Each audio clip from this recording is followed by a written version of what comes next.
Halo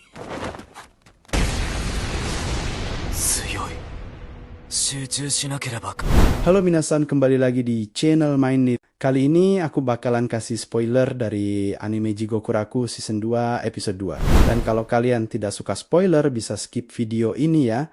Enjoy the video. Di awal episode, pertarungan Gabimaru melawan Chobe kembali berlanjut. Kali ini Chobe mengeluarkan seluruh kekuatan penuhnya, membuat semua orang yang menyaksikan terkejut. Gabimaru mulai menunjukkan tanda kelelahan. Namun sebaliknya Chobe justru semakin kuat. Maru pun ikut menyerang dengan kembali menggunakan jurus Burning Bridge. Namun serangan itu ditahan Chobe dengan memanfaatkan sel tubuhnya yang dapat ia kendalikan. Lalu membentuknya menjadi tameng untuk menahan hantaman tersebut. Tidak hanya bertahan, Chobe bahkan terus melangkah maju ke arah Maru. Saat sudah tepat di hadapan Maru, Chobe langsung melancarkan serangan balik. Maru panik dan hanya bisa menahan serangan itu. Namun beruntung ia masih berhasil bertahan. Sayangnya serangan Chobe tidak berhenti sampai di situ. Chobe menggunakan sel tubuh lainnya untuk menyerang Maru secara bertubi-tubi. Maru pun tidak tinggal diam. Ia mengeluarkan jurus Ascetic Blaze yang membuatnya mampu menghindari rentetan serangan Chobe. Rombongan Maru mulai diliputi kekhawatiran. Begitu pula adik Chobe yang cemas melihat kondisi Chobe. Kemudian diperlihatkan apa yang sedang dirasakan Chobe di dalam pikirannya. Ia melihat sebuah pusaran hitam yang sangat gelap hingga sulit untuk dipahami. Chobe merasa heran dengan keberadaan pusaran itu dan bertanya-tanya kemana. Maru menghilang. Apakah ia masuk ke dalam pusaran tersebut? Chobe semakin kebingungan. Padahal sebelumnya mereka masih bertarung. Saat terus menatap pusaran itu, Chobe merasa tubuhnya seolah hendak diambil alih. Membuatnya merasa kesal dan terganggu. Kembali ke pertarungan, terlihat tubuh asli Chobe sedang mengamuk tanpa kendali. Dalam pikirannya, Chobe hanya merasakan kejengkelan terhadap pusaran itu. Sementara di dunia nyata, ia menyerang Maru dengan brutal, berniat mengganggu dan membunuhnya. Chobe pun menyerang secara membabi buta. Dalam benaknya, ia tidak memahami apa yang sebenarnya terjadi, sehingga ia mengamuk dan berniat menghabisi siapapun yang berada di hadapannya. Tamiya merasa heran melihat Maru yang tubuhnya terbakar, namun tidak menggunakan tau untuk melawan Chobe. Mei pun menjelaskan bahwa Maru tidak melakukannya karena ia memang tidak memiliki tau karena menghadapi musuh dengan tau yang sangat besar. Mei yakin Maru tidak akan mampu menang. Maru sendiri mengakui bahwa peluang kemenangannya sudah hampir hilang. Ia juga menyadari bahwa jika sekali lagi menggunakan Ascetic Blaze, maka itulah akhir baginya. Namun Maru tidak memiliki pilihan lain selain kembali memakai jurus tersebut. Dalam kondisi itu, Maru tidak lagi mengingat detail misi ini. Yang ia ingat hanyalah bahwa akan ada seseorang yang dikirim untuk menggantikannya. Jika ia mati, prioritas Maru saat ini hanyalah membunuh Chobe. Baginya, nyawanya sendiri tidak terlalu berharga jika harus dikorbankan demi tujuan tersebut. Lalu tiba-tiba Maru merasakan ada seseorang yang menepuk pundaknya. Sesaat kemudian, Maru maju dan mulai mengamuk. Tamiya di sisi lain yakin bahwa Maru akan mati, sekaligus heran. Apa yang sebenarnya dipikirkan Maru? Temannya menanggapi bahwa sejak awal, Maru sudah meminta pengampunan. Jadi sekarang kematiannya pun terasa tidak lagi berarti. Musuh mereka pun sama saja, karena keduanya telah kehilangan jati diri mereka sendiri. Di sisi lain, Toma merasa heran melihat kakaknya bertindak sejauh ini. Karena tujuan Chobe pun sudah tidak jelas. Toma kemudian teringat ucapan Tamiya yang sempat menyindirnya, mengatakan bahwa kakaknya selalu bertarung sendirian. Itulah sebabnya Toma tetap bersih karena jarang ikut bertarung. Saat itu, Toma pun menyadari bahwa semua yang dilakukan Chobe adalah demi dirinya. Toma tidak ingin kakaknya menjadi seperti itu hanya karena dirinya.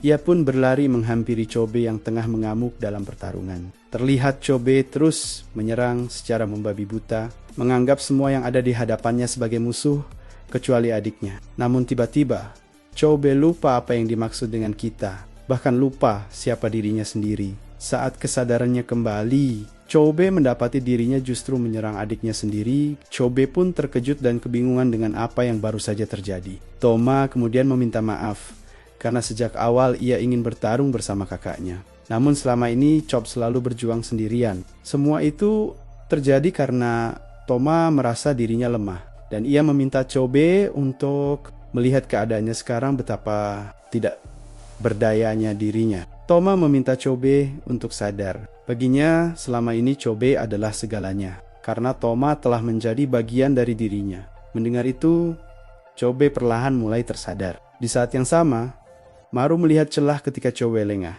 Ia berniat membakar Chobe dan adiknya hingga menjadi abu. Maru pun bersiap mengeluarkan jurus terakhirnya, sebuah serangan yang juga akan mengorbankan dirinya sendiri. Melihat hal itu, Mai panik dan berusaha menghentikan Maru. Karena ia tidak ingin Maru melakukan tindakan tersebut. Mei pun berlari untuk menghentikan tindakan Maru. Tamiya panik dan berteriak menyuruh Mei mundur karena situasinya sangat berbahaya. Saat Mei sudah mendekati Maru dan Maru bersiap mengeluarkan jurusnya, tiba-tiba tanah di sekitar Chobe dan Toma amblas. Semua orang terkejut, termasuk Maru sendiri. Ternyata kejadian itu adalah ulah Mei Maru. Tidak tinggal diam dan langsung menyerang dengan melemparkan batu. Chobe menyadari serangan itu, segera mendorong Toma untuk menyelamatkannya. Toma panik, sementara Chobe hanya sempat berkata, "Tunggu aku." Toma berhasil selamat. Namun tidak dengan Chobe. Ia terjatuh ke dalam tanah yang ambruk tersebut. Toma hanya bisa terdiam sambil mengingat kota-kota kakaknya yang memintanya untuk menunggu. Tamiya tidak mengerti apa yang dilakukan Mei dan berteriak menyuruhnya menghentikan semuanya. Mei pun akhirnya berhenti dan langsung terkapar kelelahan. Mereka semua kebingungan bagaimana Mei bisa melakukan hal itu dan mulai bertanya apakah itu juga merupakan kekuatan Tao. Namun mereka kembali terkejut ketika melihat tubuh Mei membesar seluruhnya. Tamiya bahkan terlihat terpukau dan malah melontarkan komentar yang tidak jelas. Melihat semua keanehan yang terjadi, mereka menyadari bahwa tempat ini menyimpan terlalu banyak misteri dan berharap ada seseorang yang dapat menjelaskan semuanya. Temannya pun setuju dengan pemikiran itu. Shin kemudian beralih ke Sagiri. Ia merasa situasi di sana sudah terlalu berbahaya dan menyarankan teman-temannya untuk keluar dari gerbang pertama. Sagiri khawatir dengan gempa yang terjadi sebelumnya. Semua pun menyetujui usulan itu. Melihat tingkah teman-temannya, Sagiri merasa heran. Yuzu hanya ingin terlihat imut, sementara Nurugei sekadar meniru sang master. Sagiri lalu berpikir bahwa jika mereka keluar, peluang untuk bertemu Maru akan menjadi lebih besar. Yuzu pun kebingungan mengapa tujuan mereka kini justru harus mencari Maru.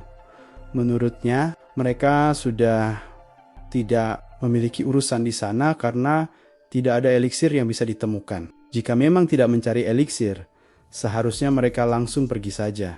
Namun Sagiri tetap bersikeras, ingin menemukan Maru.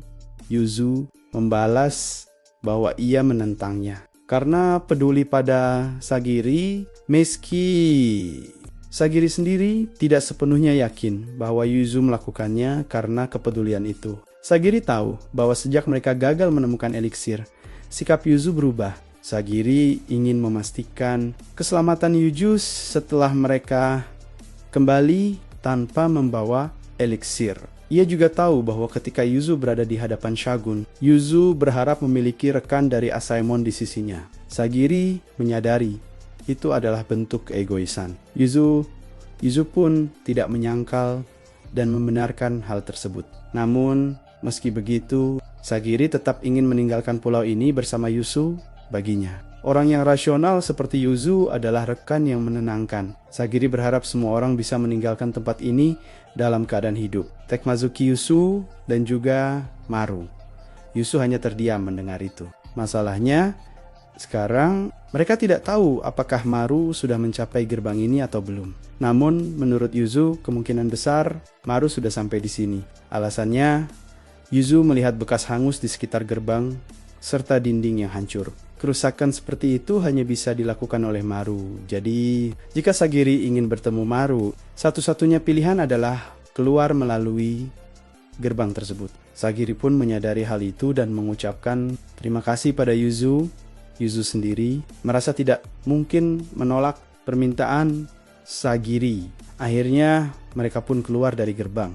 Saat itu hari sudah pagi. Pemandangan di luar membuat Sagiri terpukau. Pohon itu kemudian berkata bahwa ia belum pernah mendengar suara seperti ini ataupun merasakan aura semacam ini sebelumnya. Menurut suasana ini terasa seolah ada monster yang bersembunyi dan iblis yang mengintai. Yuzu menanggapi bahwa jika semua hal mistis di pulau ini hanyalah kebohongan, maka pertanyaannya adalah siapa yang membangun semua ini? Xian pun mengajak mereka untuk melanjutkan perjalanan. Dalam hatinya, si pohon bergumam bahwa ini adalah sebuah eksperimen tentang kehidupan. Dengan manusia sebagai subjeknya di sebuah pulau buatan, ia juga berpikir bahwa ia tidak pernah menyangka semua ini hanyalah kebohongan. Dan selalu saja ada keanehan yang lebih besar di balik pulau kota ini. Namun melihat manusia-manusia yang telah membunuh para Tencent, si pohon yakin tanpa ragu bahwa merekalah yang akan mengubah tempat ini. Meski begitu, ia bertanya-tanya, apakah dirinya sendiri mampu bertahan sampai perubahan itu benar-benar terjadi. Dalam perjalanan mereka akhirnya bertemu dengan rombongan Maru. Maru terlihat pingsan, sementara Toma menjadi tawanan mereka. Kedua kelompok soma-soma terkejut bisa bertemu. Terlebih lagi, pertemuan itu terjadi tepat di depan gerbang. Mereka pun saling menanyakan keadaan masing-masing. Tak lama kemudian, semuanya kebingungan tentang apa yang sebenarnya telah terjadi. Si pohon lalu bertanya apakah Mei menggunakan kekuatannya. Mei pun mengangguk dan membenarkannya. Sementara itu, Fuji terkejut mendengar pohon tersebut berbicara dan bertanya-tanya, spesies apa sebenarnya makhluk itu? Pohon itu kemudian mengucapkan terima kasih. Karena berkat mereka semua, ia akhirnya bisa bertemu kembali dengan Mei. Rombongan Sagiri kemudian bertanya apakah mereka datang dari kaki lembah atau tepatnya dari sarang Sosin. Tamiya memahami maksud pertanyaan. Itu yang merujuk pada monster dan mengakui bahwa merekalah yang telah membunuhnya. Mereka lalu kembali bertanya, apakah orang yang mereka bawa itu adalah seorang tawanan dan apakah mereka berhasil mengalahkannya? Fuji membenarkannya. Meski ia masih merasa penasaran dengan kepala pohon yang bisa berbicara itu, sehingga terus mengamatinya. Di balik itu semua, si pohon bergumam dalam hati bahwa selama ribuan tahun ia belum pernah bertemu manusia-manusia sekuat ini. Ia merasa mereka mungkin akan membawa lebih dari sekadar perubahan bagi pulau ini. Menurutnya, manusia memang merupakan material penelitian. Ia pun bertanya-tanya, apakah ketika mereka mencari keagungan, tanpa disadari, mereka justru memikat manusia-manusia yang tidak tertandingi seperti ini. Scene kemudian beralih saat Fuji menangis di depan sebuah kuburan. Ternyata rombongan Sagiri telah menceritakan kematian rekan-rekan mereka. Dan salah satu yang ditangisi Fuji adalah orang yang telah gugur tersebut. Di sini mereka telah mengonfirmasi bahwa semua rekan mereka telah tewas. Kecuali jika kini hanya tersisa 8 orang yang masih hidup, jumlah yang bahkan kurang dari setengah saat mereka pertama kali mendarat di pulau ini. Namun setidaknya mereka masih bersama. Tamiya lalu bertanya pada Mei, apakah ia masih merasa senang berada bersama mereka? Xian kemudian menyampaikan bahwa mereka harus segera meninggalkan tempat itu, karena bergerak dengan kelompok besar seperti ini akan menimbulkan masalah. Terlebih, Maru dan Hoki juga tidak mampu berjalan. Sagiri pun menanyakan kondisi Mei. Begitu melihat Mei, Sagiri langsung memeluknya. Xian menyadari bahwa mereka telah kehilangan begitu banyak rekan hanya dalam waktu 2 hari, entah itu demi misi atau bukan. Semua ini meninggalkan penyesalan mendalam. Namun, Tamiya mengatakan bahwa penyesalan tidak berarti apa-apa bagi mereka. Sejaki avo para tahanan, hukuman mati memang ditakdirkan untuk saling membunuh hingga hanya tersisa 1 orang. Xian membalas dengan bertanya, apa pentingnya mereka mati di tempat ini?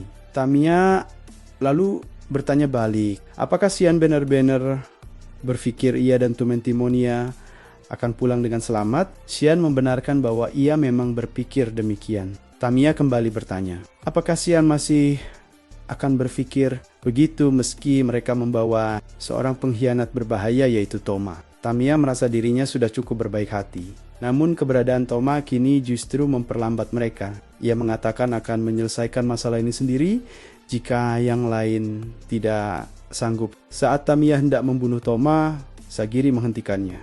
Sagiri berkata bahwa pasti ada alasan di balik tindakan Toma, dan ia tidak ingin melihat kematian, lagi kecuali jika harus berhadapan dengan seseorang yang membahayakan mereka seperti Tamiya. Sagiri pun bersiap membuat Tamiya sadar bahwa Sagiri bukanlah wanita biasa. Yuzu kemudian menyela dan bertanya apakah mereka yakin Maru tidak perlu dirawat, karena kondisinya terlihat sekarat. Fuchi datang dan menjelaskan bahwa keadaan Maru seperti itu karena ia terus bertarung tanpa henti. Sagiri pun memahami bahwa luka-luka Maru berasal dari pertarungan berat. Tamiya lalu menambahkan bahwa Maru kini pingsan karena kondisinya tidak stabil, sehingga ia terpaksa menghajarnya. Xian yang memperhatikan Maru merasa kondisinya sangat buruk. Ia menyadari bahwa Maru telah terlalu banyak mengeluarkan tahu dan saat ini terus kehilangan lebih banyak lagi. Namun Xian juga merasakan aura yang aneh. Fuchi menjelaskan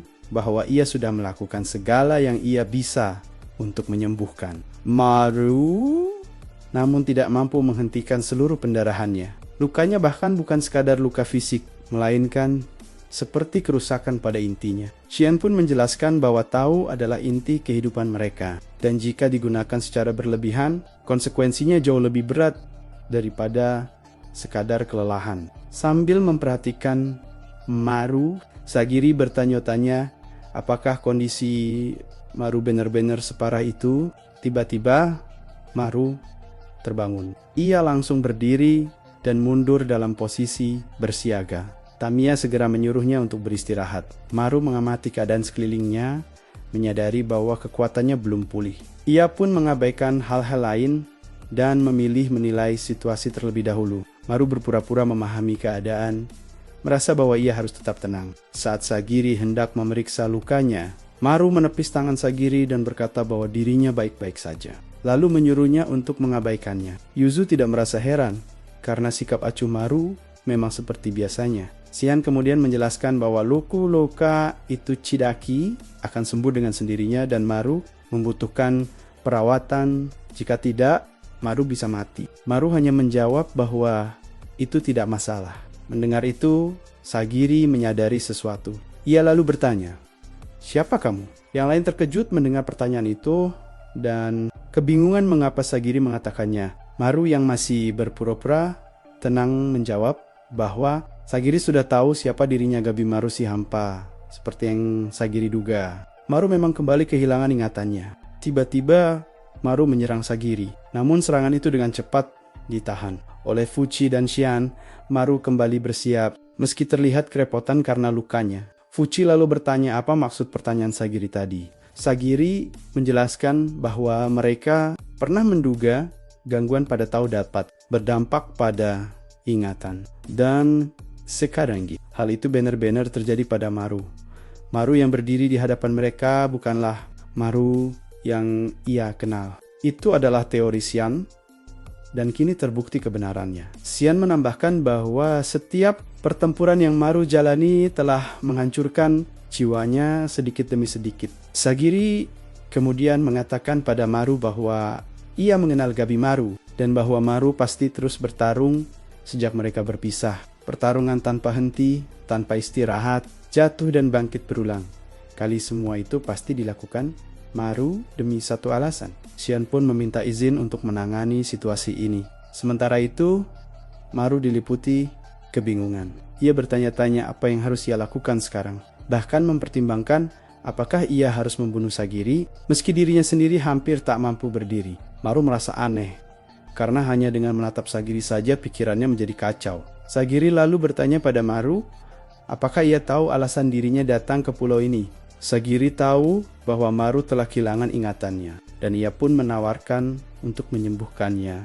Pada saat yang sama, tubuh Maru yang sudah tidak kuat kembali oleng. Sagiri terus meyakinkan Maru bahwa ia bukanlah musuhnya. Dalam benaknya, Sagiri teringat kembali saat dirinya pernah ditanya siapa Maru baginya. Sagiri kemudian mengatakan pada Maru bahwa dirinya adalah teman sekaligus rekannya dan meminta Maru untuk mempercayainya. Sagiri mencoba menyentuhnya sambil terus membujuk. Namun Maru tetap menolak. Merasa kesabarannya habis, Sagiri langsung membanting Maru ke tanah. Semua orang pun terkejut melihat tindakan itu.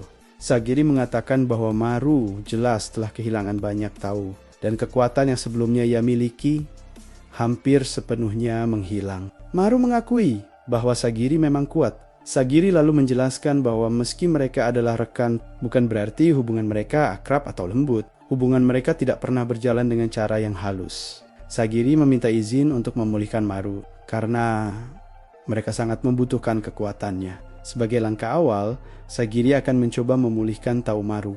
Ia berkata bahwa jika Maru merasa tindakannya tidak pantas, Maru bisa menghentikannya kapan saja. Maru kembali menyerang Sagiri, namun serangan itu langsung ditepis dan ditahan. Sagiri pun mulai memulihkan Tau Maru sambil melontarkan candaan tentang kemana perginya kekuatan Maru. Dengan nada bercanda, Sagiri menyebutnya sebagai balas dendam, lalu bertanya apakah mereka perlu melanjutkannya. Tamiya kebingungan melihat apa yang sebenarnya dilakukan Sagiri dan Maru. Ia bertanya-tanya, apakah yang barusan terjadi adalah semacam jutsu tidur seperti yang pernah ia dengar, namun Fuji tidak yakin akan hal itu. Mei kemudian menjelaskan bahwa itu bukan jurus tidur, melainkan sentuhan pemulihan Tau. Yuzu tidak menyangka Sagiri memiliki sisi selembut itu. Begitu pula Xian. Namun yang Xian rasakan dari interaksi mereka adalah proses pemulihan yang bersifat restoratif. Menurutnya, keduanya terlihat cukup serasi, dan ia menduga mereka memiliki hubungan yang tidak bisa ia pahami sepenuhnya. Sementara itu, Maru merasakan sensasi aneh.